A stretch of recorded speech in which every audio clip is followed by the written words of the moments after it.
And at the same time, meron siyang knee pads. Dalawa. Malamang, dalawa yung knees. And at the same time, alam niyo pinakagusto ko dito? Para ka lang nakapantalon na normal. Hindi siya ganun ka bigat. At the same time, quick drying. Alam niyo ba, napakadami niyang bulsa. Okay, 1. Wait lang. 2. Boop. Tapos, meron pa siya dito. Tapos, on each side, meron siyang ganun. So, 1, 2, 3, 4, 5, 6,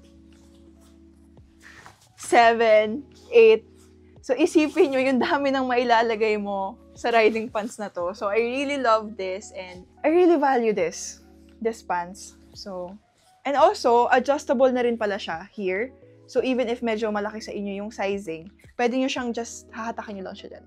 And also, pinakagusto ko dito is meron siya nalagyan ng carabinder na susi. So, you no longer need to find it kung sang lupalop man sa napakadaming packets na yon, nilagay mo yung susi mo. Kasi, ilalagay mo na lang siya dito. Pero, pag medyo mainit and at the same time, I would wear my grit riding pants.